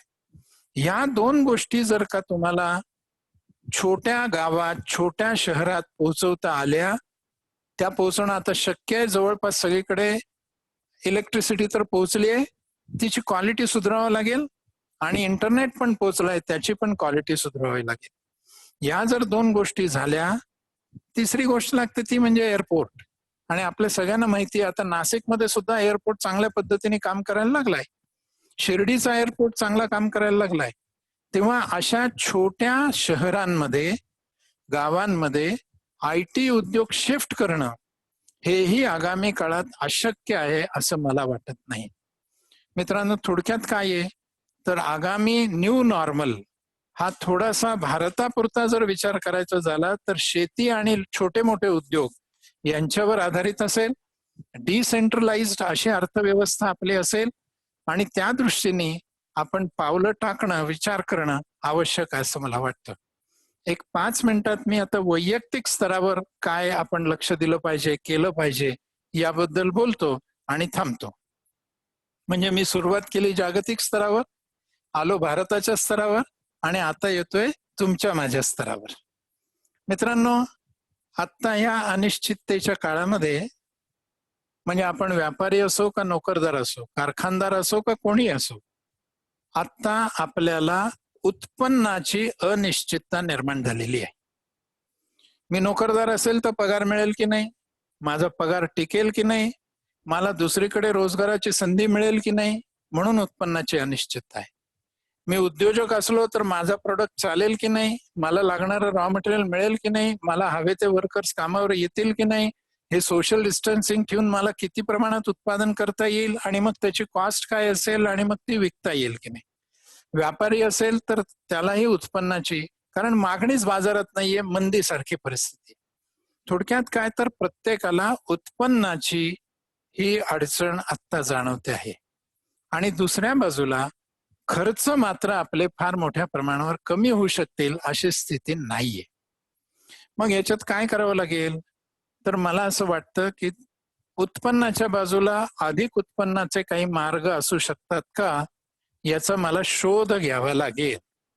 माझ्यात काय कपॅसिटीज आहेत, माझ्याकडे काय प्लस पॉइंट्स आहेत. मी आतापर्यंत एकाच प्रकारचा व्यवसाय करत होतो, माझ्या घरातले सगळेजण त्याच व्यवसायावर अवलंबून होते. आता मला आणखीन काही विस्तार करता येणं शक्य आहे का, डायव्हर्सिफाय करता येणं शक्य आहे का. मी हा बंद करून दुसरा असं नाही म्हणत आहे, हा चालू ठेवून आणखीन काही करता येईल का. मी एकाच ठिकाणी नोकरी करतोय, आता मला त्याशिवाय आणखीन उत्पन्नाचं काही साधन, असा एक विचार करायला लागेल. खर्चाच्या बाबतीमध्ये अधिक नियोजन करावं लागेल. म्हणजे मला माझे खर्च थोडेसे ABC कॅटेगरीमध्ये क्लासिफाय करायला लागतील. जसं आपण उद्योगात करतो, स्टॉक असतो, त्या स्टॉकचा आपण ABC कॅटेगरी करतो. जो स्टॉक खूप हाय व्हॅल्यू स्टॉक आहे ते A कॅटेगरीत टाकतो आणि एकदम कमी व्हॅल्यू स्टॉक आहे तो आपण C कॅटेगरीमध्ये टाकतो. तर आपल्याही स्वतःच्या खर्चाबद्दल ABC कॅटेगरी करावी लागतील आणि कोणता खर्च इसेन्शियल, कोणता खर्च कम्फर्टसाठी आणि कोणता खर्च लक्झरीसाठी हे थोडं आयडेंटिफाय करावं लागेल. जोपर्यंत उत्पन्न भरपूर आहे तोपर्यंत माणूस खर्चाकडे फारसं लक्ष देत नाही, पण आता उत्पन्नातली अनिश्चितता आल्यामुळे खर्चाचं नियोजन करावं लागेल. आणि हा खर्च करताना थोडस भांडवली खर्च सुद्धा काय करायचा आणि काय करायचं नाही याच्यावर दोनदा विचार करावा लागेल. त्याला म्हणतात सेकंड थॉट पुन्हा एकदा द्यावं लागेल. कारण आतापर्यंत कसं होतं, कर्ज सहज उपलब्ध होतं आणि उत्पन्न निश्चित होतं, त्यामुळे माझ्याकडे आता लिक्विडिटी आहे की नाही याचा मी विचारच करत नव्हतो. मी काय म्हणत होतो, मी 10,000चा हप्ता देऊ शकतो आणि मला कर्ज उपलब्ध आहे, मग मी कार घेऊन टाकत होतो आणि हप्ता भरत होतो. मी घर घेऊन टाकत होतो आणि हप्ता भरत होतो, कारण कर्ज पण आहे आणि हप्ता भरण्यासाठी माझ्याकडे निश्चित उत्पन्नाचं साधन आहे, त्यातनं मला सरप्लस राहतोय. आता कर्ज उपलब्ध आहेच, पण मला उत्पन्नाची निश्चितता नाहीये आणि उत्पन्न भविष्य काळात किती राहील हेही मला सांगता येत नाहीये. त्यामुळे असे कन्झ्युमर ड्युरेबल्स मध्ये पैसे घालायचे की नाही घालायचे हेही थोडं, मी जसं म्हटलं 2 वेळा विचार करून आपल्याला करायला लागेल. तिसरी एक गोष्ट आणि ती म्हणजे गुंतवणूक आणि त्याचं नियोजन. आतापर्यंत उत्पन्न निश्चित आहे म्हणून आपण गुंतवणुकीसाठी काही दीर्घकालीन योजना केलेल्या असतील. अगदी सोप्या सोप्या जर सांगायचं झाल्या तर 20 वर्षाची LIC ची पॉलिसी, 10 वर्षासाठी SIP, हे काय आहेत? सगळे दीर्घकालीन गुंतवणुकीच्या योजना आहेत. कारण मला खात्री आहे माझं उत्पन्न नक्की आहे, माझा खर्च नक्की आहे, माझी बचत नक्की आहे. म्हणून मग ठीक आहे ना, 20 वर्ष जरी मला LICचा हप्ता भरायचा असला तरी काय हरकत आहे, मी भरेन, कारण मला खात्री आहे. पण आता हे गुंतवणूक करताना मला असं वाटतं प्रामुख्याने 2 गोष्टींकडे लक्ष द्यावं लागेल. पहिली गोष्ट म्हणजे आतापर्यंत आपण गुंतवणुकीवरील उत्पन्नाला जास्ती महत्व देत आलो. रिटर्न्स ऑन इन्व्हेस्टमेंट याला जास्ती महत्व देत आलो आणि सेफ्टी अँड लिक्विडिटी याला कमी महत्व देत आलो. सेफ्टी आणि लिक्विडिटी म्हणजे गुंतवणुकीची सुरक्षितता आणि रोखता याला आपण कमी महत्व देत आलो. म्हणून आपण रिस्क घेऊ शकतो असं वाटत असल्यामुळे शेअर्स मध्ये गेलो, म्युच्युअल फंडामध्ये गेलो, इमूव्हेबल प्रॉपर्टीमध्ये गेलो. पण मित्रांनो, आता आपल्या लक्षात येत असेल की कंपन्यांचे गेले जवळपास 2 क्वार्टर्स आणि गेल्या वर्षातले 3 क्वार्टर्स मंदीचंच वातावरण आहे. त्यामुळे उत्पन्नाबद्दल एक साशंकता आधीच होती. कोविडने ती प्रचंड वाढवली आणि माझा वैयक्तिक अंदाज असा आहे की अजून किमान 2 ते 3 क्वार्टर्स परिस्थितीत फार मोठी सुधारणा येण्याची शक्यता कमी आहे. जागतिक स्तरावर कमी आहे म्हणून भारतात, आणि भारतात म्हणून आपल्यावर ही शक्यता कमी आहे. अशा वेळेला गुंतवणूक करताना उत्पन्नाकडे न बघता आपल्या मूळ रकमेच्या, गुंतवणुकीच्या मूळ रकमेच्या सुरक्षिततेकडे आणि तरलतेकडे, रोखतेकडे, लिक्विडिटीकडे लक्ष ठेवून आणि अशी गुंतवणूक करायला लागेल. गुंतवणूक फार दीर्घकालीन करून चालेल असं मला वाटत नाही. ती सारखी आपल्याला रोटेट करावी लागेल हे लक्षात ठेवूनच तशी गुंतवणूक आपण केली पाहिजे. याचबरोबर आणखीन एक गोष्ट, ती जरा आर्थिक पेक्षा सोशल जास्ती आहे आणि ती म्हणजे परस्परांशी सामंजस्य आणि परस्परांशी मदत करण्याची आपली मनस्थिती आपल्याला जाणीवपूर्वक करावी लागेल. आतापर्यंत आपण आपला उद्योग करत होतो, आपलं उत्पन्न मिळवत होतो, आपण ठीकठाक राहत होतो, फार लोकांची बाकीच्यांशी आपल्याला कर्तव्य नव्हतं. आता ही महामारी अशी आहे, आपल्या सगळ्यांना माहिती आहे की जर का कोणी बाधित झाला तर घरामध्ये कोणीच नाही अशी परिस्थिती निर्माण होते आणि आजूबाजूची मंडळी जर मदतीला आली नाही तर हे 14-15 दिवस क्वारंटाईनचे हे अतिशय अवघड होऊन जातात. हेच व्यापारात होणार आहे, हेच उद्योगात होणार आहे. त्यामुळे परस्पर सामंजस्य ठेवणं हे अत्यंत आवश्यक राहणार आहे. हे परस्पर सामंजस्य फक्त बाहेरच्यांशीच नाही तर जो आपला मूळ आधार आहे तो म्हणजे कुटुंब, आणि कुटुंबात सुद्धा सामंजस्य असं आपल्याला ठेवावं लागेल. आणि हे सगळं झालं तर येणाऱ्या आर्थिक अनिश्चिततेच्या काळामध्ये आपण सुखाने बाहेर पडू शकू. ती आपली शक्यता आहे, भारताची नक्कीच आहे. कारण भारताला एक निसर्गाने वरदान दिलेलं आहे. भारतामध्ये लोकांच्या मध्ये क्रिएटिव्हिटी आहे, संकटाचा सामना करण्याची क्षमता पण आहे आणि मानसिकता पण आहे. आपण बघितलं असेल या लॉकडाऊनच्या काळात फार गैरघटना फार कमी घडल्यात. लोकांनी फार चांगल्या पद्धतीने, मानसिकतेने, क्षमतेने त्याला तोंड दिलंय. तुमच्या माझ्या नशिबाने सध्या स्थिर सरकार आहे, जनतेची काळजी घेणारं सरकार आहे आणि जगामध्ये एक नेतृत्व कसं असू शकतं हे दाखवणारं सरकार आहे. त्यामुळे विश्वासार्हता मिळवलेलं सरकार आहे. या देशामध्ये तरुण लोकसंख्या आहे आणि लोकांच्या गरजा किमान आहेत. हे सगळे पॉझिटिव्ह फॅक्टर्स जर विचारात घेतले तर आपल्या भारताला आणि पर्यायाने तुम्हा मला फार चांगलं भवितव्य आहे अशी आशा मी व्यक्त करतो आणि थांबतो. धन्यवाद. धन्यवाद गोविलकर सर. आपण खूप उपयुक्त माहिती दिली. एक 4-5 प्रश्न आलेले आहेत आपल्याकडे, ते मी वाचून तुम्हाला सांगतो. आपण त्याचं उत्तर द्यावे प्लीज. सगळ्यात पहिला प्रश्न सर आलेला आहे भरतजी तापडिया यांच्याकडनं. त्यांनी सांगितलं की आता जे चीनवरनं आपण जे इम्पोर्ट करणार आहे त्याच्यामुळे आपल्या व्यापारावर काही परिणाम होणार आहे का चीनवरनं? मला असं वाटतं की ह्याचा फार विस्ताराने मी उहापोह केलेला आहे. कदाचित तुमच्याकडे तो प्रश्न हा मी त्याचं विश्लेषण करण्याच्या अगोदर आलेला असावा. मी आधीच सांगितलंय की चीनवर आपले अवलंबित्व खूप मोठं आहे, जगाचं अवलंबित्व खूप मोठं आहे. आज आपण चीनकडनं किती किती प्रमाणात कोणकोणत्या वस्तू आणतो याची मी तुम्हाला आकडेवारी पण दिली आहे. आणि आता हे आपल्याला कमी करून आत्मनिर्भरतेकडे जायचं आहे. एकतर ते उद्योग भारतात येतील असा प्रयत्न सरकार करत आहे, किंवा त्याला पर्यायी उत्पादनं भारतात निर्माण होतील असा पर्याय आपले उद्योजक शोधत आहेत.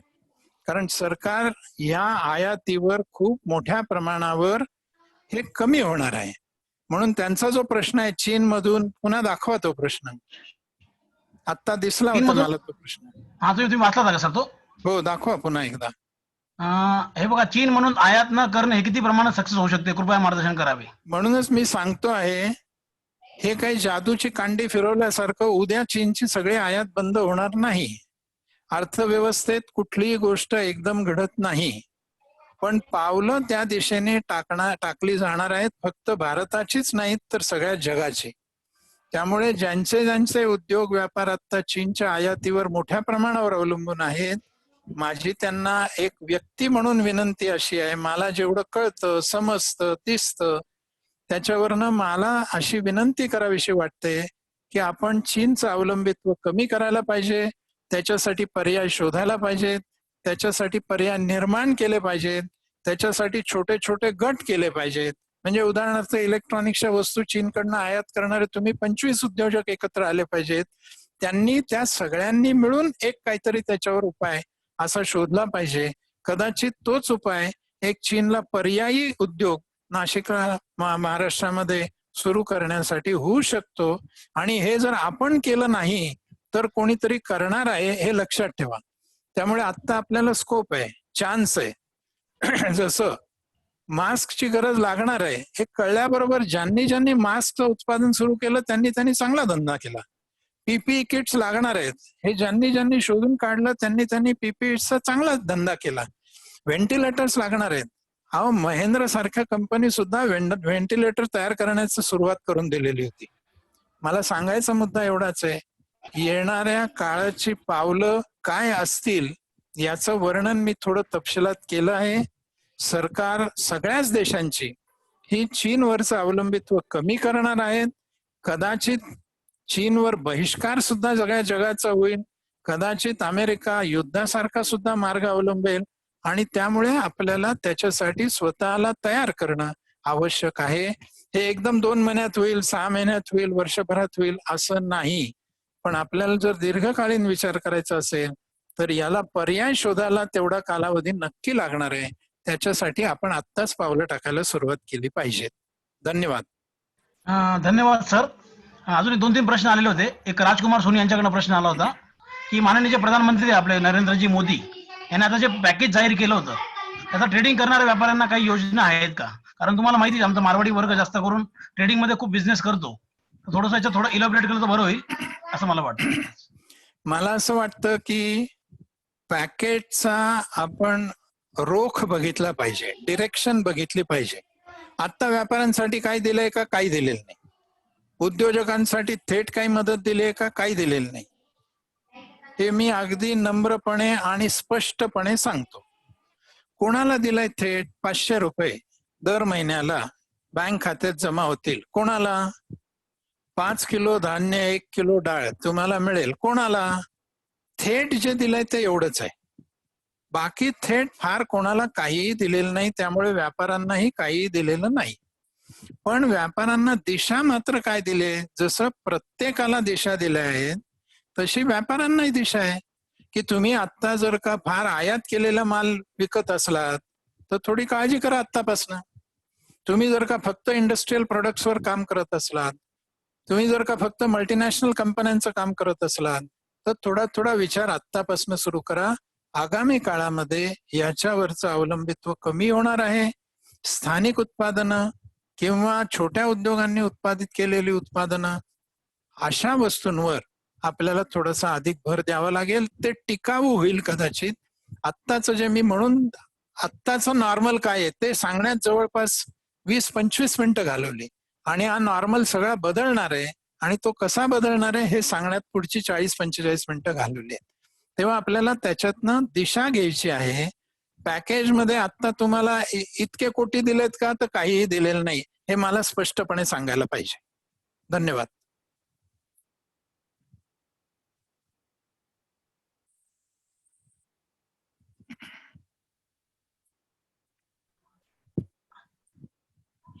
एक प्रश्न असा आलेला आहे गिरीजी लड्डा यांचा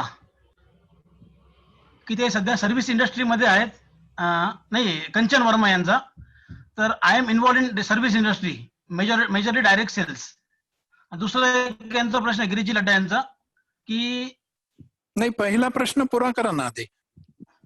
I am involved in service industry. हा, सर्व्हिस इंडस्ट्री बद्दल तुम्हाला काही बोलता येईल का असं सांगितलेलं आहे. नाही, सर्व्हिस इंडस्ट्री हा इतका मोठा पार्ट आहे की त्यातल्या कुठल्या क्षेत्रात ते काम करतायत. म्हणजे IT सुद्धा सर्व्हिसच आहे, पर्यटन सुद्धा सर्व्हिसच आहे, हॉस्पिटल हेही सर्व्हिसच आहे, एज्युकेशन हेही सर्व्हिसच आहे. तुम्ही कुठल्या सेक्टरात काम करता आहात हे कळल्याशिवाय ओव्हरऑल सर्व्हिस सेक्टर बद्दल काय सांगणार मी. ओके. विचारलं सर की माझे म्युच्युअल फंड मध्ये जे मी लार्ज कॅप मध्ये इन्व्हेस्टमेंट केलेली आहे तर मीडियम स्केल मध्ये करायला पाहिजे का लार्ज स्केल मध्ये करायला पाहिजे इन्व्हेस्टमेंट, असं नाही विचारलेलं आहे. हा, मला हे अपेक्षितच होतं. कोणीतरी हा प्रश्न विचारेलच की मी काय करू आता. या कंपनीचे शेअर घेऊ का, त्या कंपनीचे शेअर घेऊ का. मला असं वाटतं मला तुम्ही या बाबतीत माफ करा. मी काही गुंतवणूक सल्लागार नाही आणि हा काही गुंतवणूक सल्ल्याचा प्लॅटफॉर्म पण नाही. त्यामुळे अशा प्रश्नांना मी काही उत्तर देऊ शकत नाही. धन्यवाद. बरं सर, थँक्यू. दुसरं एक मिनिट. गिरीजी लड्डांचा अजून एक प्रश्न होता. दोन प्रश्न यांचे. Shall we not move away from consumer oriented economics. Shall we not move away from consumer oriented economics. आणि दुसरा असा प्रश्न यांचा, shall we not give more importance to gross domestic happiness than GDP. मला असं वाटतं की मला जे काय म्हणायचं होतं ते गिरीशजींना बरोबर समजलंय. नुसतं कन्झम्पशन वाढलं म्हणजे देशाची प्रगती झाली हे चूक आहे. मी अगदी सुरुवातीला पहिला मुद्दा सांगितला होता बघा. आत्ताचं जे काही नॉर्मल आहे ते GDP, पर कॅपिटा इन्कम आणि कन्झम्पशन याच्यावर ठरतं. ते चुकीचं आहे. कन्झम्पशन वाढलं म्हणजे माणूस सुखी झाला आणि देशाचा विकास झाला हे मुळात गृहीत चुकीचं आहे.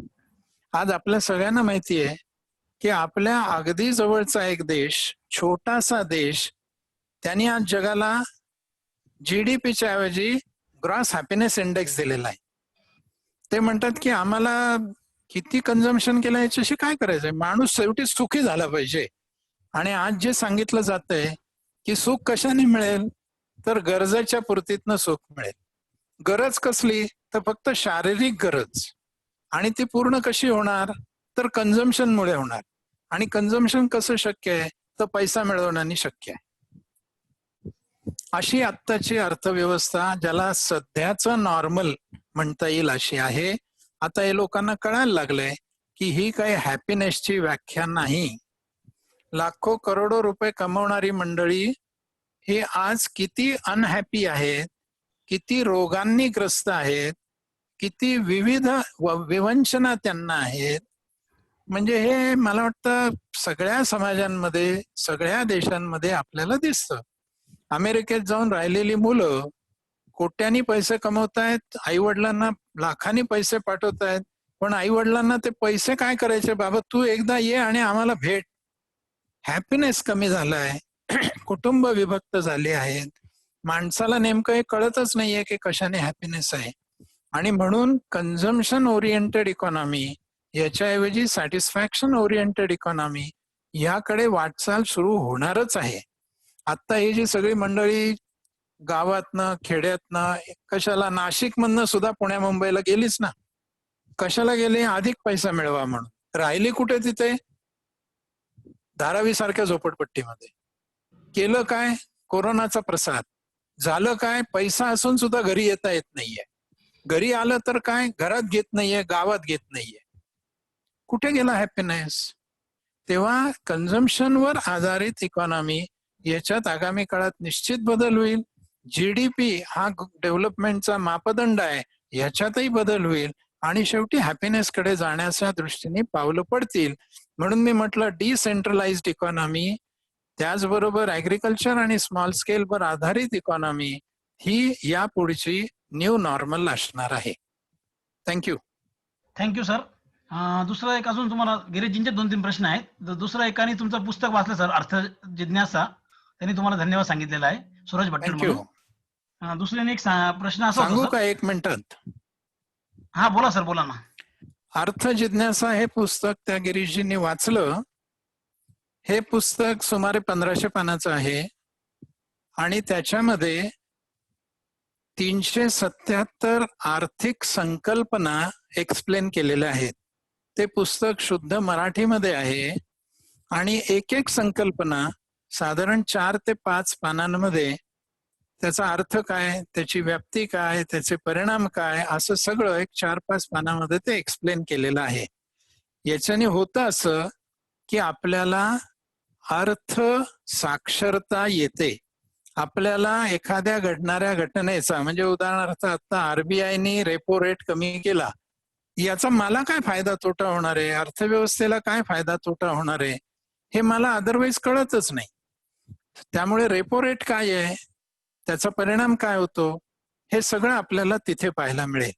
ई नाम, ज्याचा मी आता उल्लेख केला मगाशी शेतीच्या माल विक्री संबंधात, ई नाम काय आहे हे आपल्याला त्या अर्थ जिज्ञासामध्ये बघायला मिळू शकतं. ट्रेड बॅरियर्स कमी केल्या आणि सगळं जगाचं बाजारपेठ खुले केली. हे ट्रेड बॅरियर्स म्हणजे काय आहे, ते बॅरियर लावल्याने होतं काय, अशा सगळ्या 377 संकल्पनांचा उहापोह त्या पुस्तकामध्ये केला आहे. मराठीत पुस्तक आहे. कॉन्टिनेंटल प्रकाशन पुणे यांनी ते प्रकाशित केलेलं आहे. ज्यांना ज्यांना अर्थविषयक जिज्ञासा असेल त्यांनी ते अर्थ जिज्ञासा जरूर बघावं. मला खात्री आहे की ते बघितल्यानंतर निदान आपण आपला विचार करायला सुरुवात करू आणि परिणाम काय होतील याची थोडीशी जुजबी कल्पना तरी आपल्याला येईल आणि मग गिरीशजींसारखे प्रश्न आपल्याही मनामध्ये यायला लागतील, त्याची काही प्रमाणात उत्तरं आपल्यालाही मिळू शकतील. थँक्यू. Thank you sir. आपल्याकडे भरपूर प्रश्न आलेले आहेत, पण मी काही ठराविक प्रश्न घेतो. सर, एक अरविंदजी नामंत यांनी प्रश्न विचारलेला आहे. तुम्ही ठरवा हॅलो? किती वेळ चालवायचं ते. हो सर, नक्की नक्की. हा, सर, 8:30 वाजायला अरविंदजी आले. नामंत यांनी प्रश्न विचारलेला आहे. हं. नक्की नक्की सर, फास्ट घेतो आपण. हं. अरविंद नामंत यांचा एक की बँकांकडून जर कर्ज घेण्यापेक्षा जर आपल्याला कोणी भांडवलदार जर भेटला, ज्याने आपला जो पार्टनर झाला, ते योग्य आहे का बिझनेस मध्ये? हे म्हणजे कितपत योग्य आहे आणि करायला पाहिजे का? आता तुम्हाला माहिती असेल, व्हेंचर कॅपिटलिस्ट असे बाजारामध्ये आहेत. प्रायव्हेट इक्विटी असं पण बाजारामध्ये आहे. आता तुम्ही म्हणाल व्हेंचर कॅपिटल म्हणजे काय, प्रायव्हेट इक्विटी म्हणजे काय? आत्ताच इथे रेफरन्स येऊन गेल्यामुळे मी सांगतो. अर्थ जिज्ञासात हे सगळं एक्सप्लेन केलेलं आपल्याला मिळेल. याचा अर्थ पूर्वी काय होतं, एकतर बँकेकडनं कर्ज घ्या, छोटे किंवा पार्टनरशिप लेव्हल पर्यंतच्या उद्योगांचं मी म्हणतोय, लिमिटेड कंपन्यांचं म्हणत नाहीये. एक तर नातलगांकडनं भांडवल घ्या, त्यांना भागीदार करून घ्या, नाही तर बँकेकडनं कर्ज घ्या. 2च मार्ग होते. आता हे नातलगांच्या मित्रांच्या पलीकडे भांडवल पुरवठा करणारे प्रोफेशनल भांडवल पुरवठादार म्हणजे व्हेंचर कॅपिटलिस्ट आणि प्रायव्हेट इक्विटी प्रोव्हायडर्स आहेत. आता यांना अशा प्रकारचे स्टार्टअप्स खूप मोठ्या प्रमाणावर सुरू झालेत. म्हणजे एक उदाहरण सांगायचं झालं तर ओला टॅक्सी. तुम्हाला जर कोणी न्यू नॉर्मल मी जे म्हणतोय ना, त्याचं हे एक चांगलं उदाहरण आहे. पूर्वी जर कोणी सांगितलं असतं की तुझ्याकडे एकही कार नाहीये, पण तू भारतभरात कुठेही कार देऊ शकतोस भाड्याने, असा धंदा आहे, विश्वास ठेवला असता का आपण? तुझं एकही रेस्टॉरंट नाहीये, तुझ्याकडे एकही आचारी नाहीये, पण तू भारतभरात कुठेही खाद्यपदार्थ पोहोचता करू शकतो. स्विगी झाले ना सुरू. येस. टेक्नॉलॉजीच्या आधारावर हे उद्योग आहेत. हे स्टार्टअप उद्योग जे आहेत मित्रांनो, यांच्याकडे ऍसेट्स नाहीयेत, त्यामुळे त्यांना कर्ज पण मिळत नाही, कारण तारण द्यायला काही नाहीये. पण धंदा मोठा प्रॉफिटेबल आहे, मोठा विस्तारणारा आहे, अशा लोकांना शोधून त्यांच्या टेक्नॉलॉजीवर आधारित असलेल्या धंद्याचं इव्हॅल्युएशन करून त्यांच्या धंद्याला भांडवल पुरवठा करणारी मंडळी सध्या जगभरात आणि भारतात आणि महाराष्ट्रात आणि नाशकात सुद्धा मोठ्या प्रमाणावर आहेत. अशी भांडवल म्हणजे तुम्हाला मोठं उदाहरण द्यायचं झालं तर रतनजी टाटा यांनी आतापर्यंत अनेक अशा स्टार्टअप्सना भांडवल पुरवठा केलाय आणि त्याबरोबर आपलं सगळं आतापर्यंतचं ज्ञान, अनुभव, स्किल हे पण ते त्यांना शेअर करत असतात. त्यामुळे अशी जर काही संधी असली तर कर्ज घेण्याच्या ऐवजी असं भांडवल घ्यायला अडचण काहीच नाही. फक्त तो भांडवलदार आपण नीट पारखून घेतला पाहिजे, अशासाठी की तो मालक होतो. त्यामुळे जो करार होणार आहे तो काळजीपूर्वक केला पाहिजे असं मला वाटतं. Thank you sir. एक शेवटचा फक्त प्रश्न घेतो आता, भरपूर प्रश्न, आपण लास्ट प्रश्न घेऊया. मेनी टाइम्स म्हणजे एकाने प्रश्न विचारलेला आहे की गव्हर्नमेंट जे चेंज होतं आणि त्यांच्या स्ट्रॅटेजी चेंजेस होतात, त्यामुळे खूप म्हणजे खूप so it's become very challenging for anybody to take long term business decisions. The biggest example is solar installations. What is your opinion? आता म्हणून तर न्यू नॉर्मल काय येणार आहे, आगामी काळात काय घडणार आहे याचा वेध घ्यायला लागतो. सरकार बदलतं, त्यामुळे पॉलिसीज बदलतात. हे जेवढं खरं आहे मित्रांनो, तेवढंच हे पण खरं आहे की परिस्थिती बदलते. काही सरकारच तुमच्या उद्योगावर बदल घडवत असतो का? परिस्थिती बदलते. मी आत्ताच 2 उदाहरणं दिली ना, ओलाचं आणि स्विगीचं. हे काही सरकारने नाही बदललेलं, हे परिस्थितीने बदललेलं आहे. त्यामुळे आपल्याला आपला बिझनेस प्रॉफिटेबल ठेवण्यासाठी, वर्धिष्णू ठेवण्यासाठी आगामी काळाचा वेध हा घ्यावाच लागतो. तो घेणं हे मोठं काम आहे. तुम्हाला कदाचित माहिती असेल नसेल, मी सांगतो. सगळ्या मोठ्या पब्लिक लिमिटेड कंपन्या आणि कॉर्पोरेट हाऊसेस मध्ये एक तरी किमान इकॉनॉमिस्ट नोकरीला असतो. उदाहरणार्थ सांगायचं झालं तर आता परवा ज्यांचं लोकसत्तेने वेब मुलाखत घेतली ते अजित रानडे, हे बिर्ला ग्रुपचे इकॉनॉमिस्ट आहेत. मला सांगा, यांना इकॉनॉमिस्ट का लागतो? यांना इकॉनॉमिस्ट लागतो याचं कारण एकच आहे, आणि ते म्हणजे आगामी काळात काय होणार आहे, सरकारची धोरणं कुठल्या दिशेने जात आहेत, त्याचा सगळा आढावा घेऊन मार्गदर्शन करणे हे इकॉनॉमिस्टचं काम आहे. आपल्याकडे आतापर्यंत दुर्दैवाने असं बघितलंच गेलं नाही, असं मानलंच नाही. किंबहुना आम्हाला सगळं कळतच आहे, आम्हाला तुम्ही काय सांगणार, असा पण एक वर्ग मोठा आहे. त्यामुळे मग ते स्टॅग्नंट तरी होतात किंवा मागे तरी पडतात. म्हणून आपल्याला सतत आगामी होणाऱ्या गोष्टींचा वेध घ्यायला लागतो. तो काही इकॉनॉमिस्टच घेतो असं नाहीये. उद्योगातली अनेक माणसं अशी आहेत की ज्यांना आगामी काय घडणार आहे याचा वेध घेण्याची चांगली क्षमता असते, आणि म्हणूनच ते डायव्हर्सिफाय करतात. म्हणूनच ते एका देशातनं दुसऱ्या देशात जातात. म्हणूनच ते एका प्रोडक्टवरनं दुसऱ्या प्रोडक्टवर जातात. म्हणूनच ते एका मार्केटमधून दुसऱ्या मार्केटमध्ये जातात. तर हे आपल्याला सतत घ्यावं लागेल, आणि ते घेण्याची गरज आहे. ही आत्ता सगळ्यांना मला वाटतं या कोविडमुळे जास्ती जाणवेल. तर त्याही दृष्टीने आपण विचार करावा अशी विनंती करतो. धन्यवाद सर. आपण थांबूया, कारण भरपूर प्रश्न आहेत. हो. प्रश्न विचार करायला आपण भरपूर आपल्याकडे म्हणजे आपल्याकडे वेळ तसा कमी आहे. हो. आणि म्हणजे खरंच सांगतो की नंतर नाशिक खरं परभणीसाठी प्रसिद्ध आहे. आणि आज सरांच्या व्याख्यानाने आपण खरंच म्हणजे आपल्याला परभणीच मिळालेली आहे, कारण आपण सरांना बराच वेळ ऐकलेलं आहे. आता मी नाशिक नगर सभेचे सचिव श्री मनोजजी मनियार यांना विनंती करतो त्यांनी आभार प्रदर्शन करायचं. मनोजजी मनियार.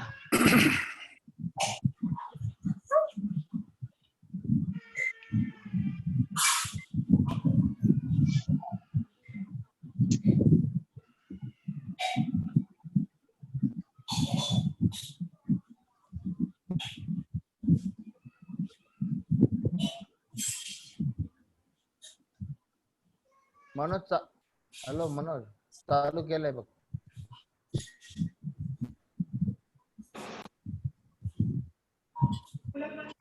मनोजजी मणियार, तुम्हाला अनम्यूट केलंय. हा हॅलो, आवाज येतोय का? हा येतोय भाऊ, बोला ना. आवाज येतोय का? येतोय भाऊ, बोला. हा ठीक आहे. नाशिककरांचे सुपरिचित व अभ्यासू व्यक्तिमत्व श्री विनायक गोयलकर सरांचे आज झूम व्याख्यान संपन्न झालेले आहे. सरांनी अतिशय सोप्या भाषेत भारतीय व इंटरनॅशनल इकॉनॉमीचे केलेले आहे व कोविड नंतर इकॉनॉमीचे आव्हान याची माहिती दिलेली आहे. मी सरांचे आभार व्यक्त करतो. या लेक्चरला सर्व ऑनलाईन अटेंड करणारे समाज बांधव यांचे मी आभार व्यक्त करतो. मी श्री माहेश्वरी बालाजी मंदिर ट्रस्ट व नाशिक नगरसभा व नाशिक जिल्हा माहेश्वरी सभा, सर्व महिला मंडळ, सर्व युवक मंडळ व सर्व नगरसभा यांच्या वतीने आभार व्यक्त करतो. तसेच उद्या होणाऱ्या व्याख्यानास जास्तीत जास्त समाज बांधवांनी लाभ घ्यावा व आपण प्रत्येकाला ज्यांनी आज अटेंड केलेले नाही त्यांना कळवावे व माझे 2 शब्द संपवतो व व्याख्यान संपल्याचे जाहीर करतो. धन्यवाद. बोला, पहाडी आवाज.